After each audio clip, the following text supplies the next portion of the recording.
Every culture has a foundational myth, a story we accept without question because it was printed in our childhood textbooks, repeated by teachers, and illustrated in museum gift shops. The myth tells us that the fuel driving our global economy is the liquefied remains of the monsters that once ruled this planet. Dinosaurs, massive reptiles, buried by cosmic catastrophe, slowly compressed beneath the soil for millions of years, turning into the black gold that powers our supercars and cargo fleets. It is an elegant, logical narrative. Massive creatures leading to massive energy reserves. Except, it is a mathematical impossibility. If you calculate the total biological mass of every single dinosaur that ever walked, hunted, or died across the entire 165 million year span of the Mesozoic era, and if you assume, against all laws of thermodynamics, that 100% of their soft tissue was perfectly preserved and converted into liquid hydrocarbons, the resulting volume wouldn't fill a single supergiant oil field in the Middle East. Not even close. Biology is an incredibly inefficient engine. When an animal dies on land, it does not turn into fuel. It enters a brutal, highly efficient recycling system. Scavengers tear the flesh. Aerobic bacteria consume the cellular structures. Oxygen dismantles the carbon bonds. Within months, the kinetic energy stored in that creature is entirely dissipated back into the atmosphere or the local food chain. For a biological entity to escape this total destruction, it requires a catastrophic failure of the Earth's natural recycling machine. To find the true source of oil, you have to look down, past the bones, past the soil, away from the land entirely, and into an invisible, ancient universe. The real architects of our modern world were not apex predators. They were trillions of microscopic plankton, algae, and single-celled bacteria that drifted through the sunlit layers of forgotten oceans. During the Jurassic and Cretaceous periods, the planet looked fundamentally different. Massive, shallow inland seas covered vast portions of the continents we live on today. In these superheated, nutrient-rich waters, life didn't just thrive, it exploded on a scale that defies human comprehension. Every drop of water was a dense colony of microscopic solar panels, absorbing energy from the sun, converting it into carbon-based lipids. When these organisms died, they drifted to the sea floor. Individually, they were weightless. Collectively, they formed a relentless, multi-million-year rain of organic matter. But simple accumulation isn't enough. In a healthy ocean, deep-water currents carry dissolved oxygen to the bottom, allowing deep-sea organisms and bacteria to rot the debris. For oil to form, the ocean had to become choked. It required a perfect toxic storm. In specific regions, restricted geography and restricted water circulation created closed, stagnant basins. The oxygen at the bottom was entirely depleted, used up faster than currents could replenish it. These areas became anoxic, completely dead zones. In these toxic, oxygen-free sanctuaries, the natural cycle of decay ground to a halt. The microscopic carcasses didn't rot. They simply sat there, preserved in a pristine, suffocating matrix of fine silt and clay. Layer after layer of mud and sand buried the organic sediment, sealing it away from the living world. Over millions of years, these blankets of debris grew kilometers thick. The weight was immense, exerting crushing forces on the trapped layer below. And as the organic matter sank deeper into the Earth's crust, it encountered a second inevitable force, the planet's internal thermodynamic engine. For every kilometer of depth, the temperature of the Earth rises by roughly 25 to 30 degrees Celsius. This creates a highly volatile subterranean laboratory. At first, the low-grade heat cooks the organic sludge into a complex, solid, waxy polymer known as kerogen. If the rock never goes deeper, the process stops there. But if the tectonic conveyor belt pushes that kerogen down into the absolute sweet spot, between 2 and 4 kilometers depth, the temperature hits a critical threshold, 60 to 120 degrees Celsius. Geologists call this precise window the oil window. Here, the thermal energy is high enough to crack the massive, chaotic molecules of kerogen apart, breaking them down into simpler, shorter fluid chains of hydrocarbons. Liquid oil is born.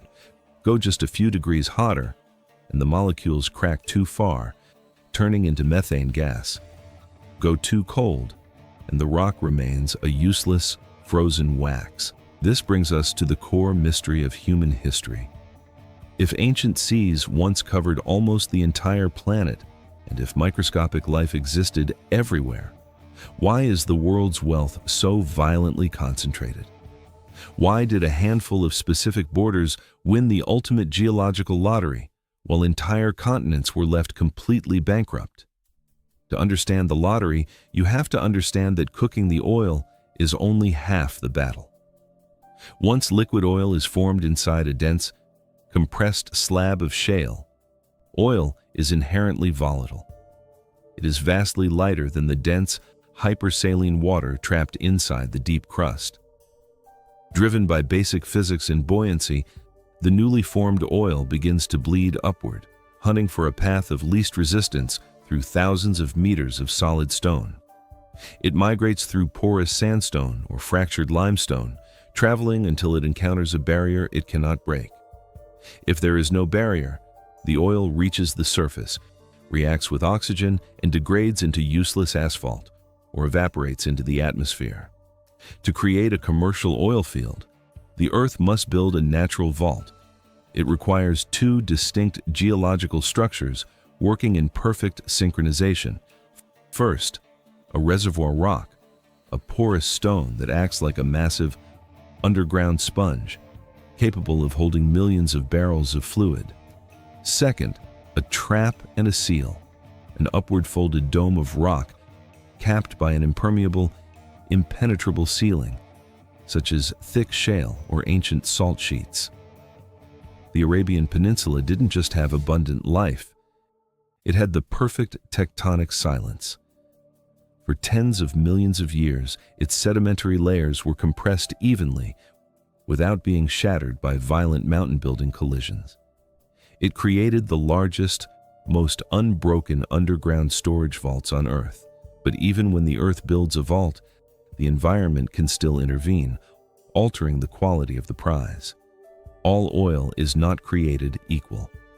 In the pristine reservoirs of Saudi Arabia, the oil remained deeply buried, protected from the outside world. It is light, sweet, and low in sulfur, flowing as easily as water, requiring minimal energy.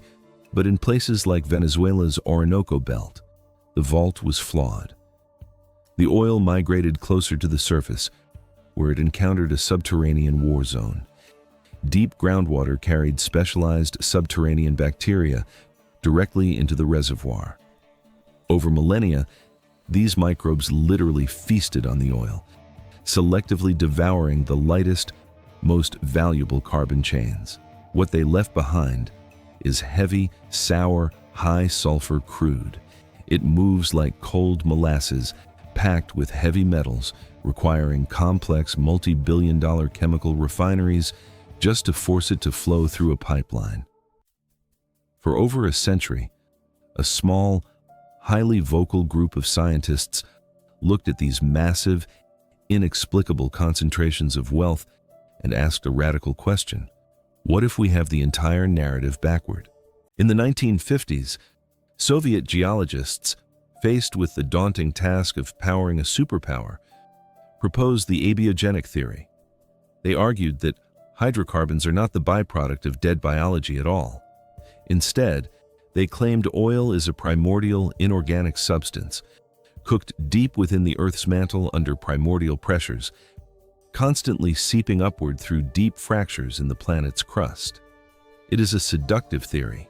If true, it implies that oil is virtually infinite, constantly renewing itself from the deep interior of the planet. But modern geochemistry has handed this theory a definitive, inescapable death sentence. When we pull oil from the deepest wells on Earth, it carries an undeniable molecular signature. Inside the oil are complex chemical compounds called biomarkers, specifically steranes and hopons. These are not random arrangements of carbon. They are the unmistakable intact chemical skeletons of ancient cell walls, belonging exclusively to algae and plankton. They are molecular fossils. No inorganic process in the deep mantle can replicate them. Furthermore, the carbon itself tells the story. Living organisms are highly selective.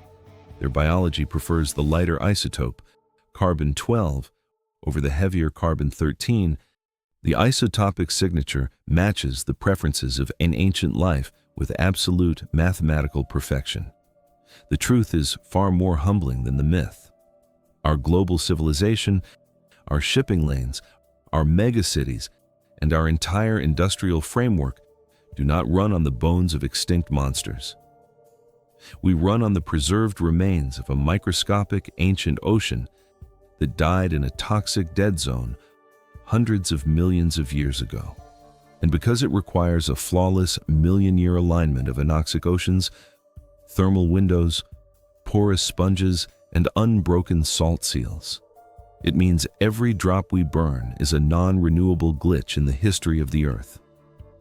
A geological lottery that humanity is burning through in a matter of generations.